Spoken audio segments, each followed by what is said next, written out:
In 2011, rebellion rips across the Middle East. Dictators fall in Tunisia, Libya, Egypt. In the aftermath, civil war erupts in Syria, Iraq, and Yemen. Lebanon and Jordan are overwhelmed with millions of refugees. One country appears unscathed: Saudi Arabia, the so-called peaceable kingdom. It's as if there are no real people in the country, and it's all about either it's terrorism or it's the royal family, and there's very little in between. Safa Al-Ahmad lives in Istanbul. She was born in Saudi Arabia, but went to college in the United States. When I was in the States, I was very politically active.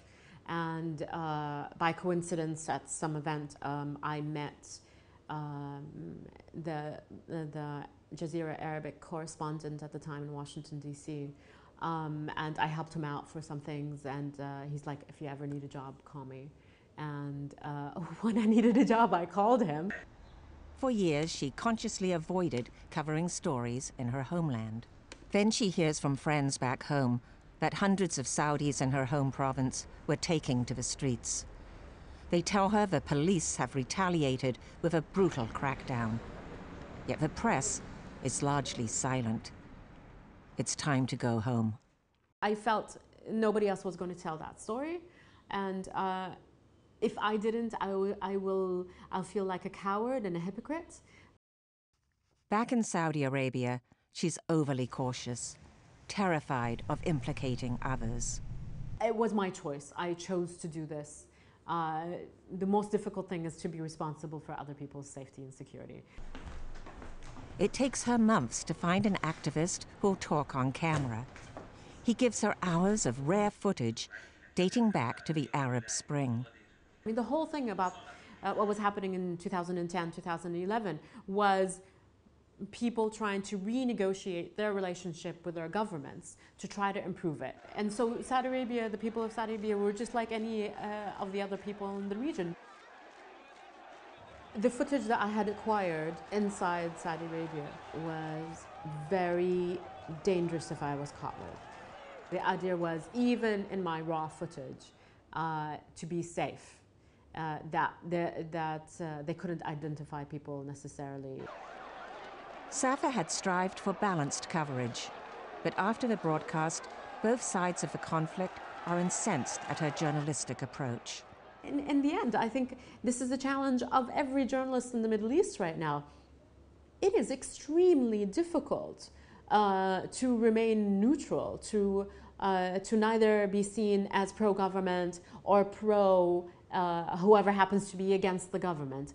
Safa cannot return to Saudi Arabia. Instead, she turns her attention to Yemen. She knows the region well. In the spring of 2011, she and Guardian reporter Gaif Abdul Ahad had penetrated the stronghold of Al-Qaeda in southern Yemen. In Yemen, you could see the trajectory of where the country was going. And you could see the slow motion dip of the country into complete chaos. They found Al-Qaeda had seized control of an area as big as Austria. They were building an independent state.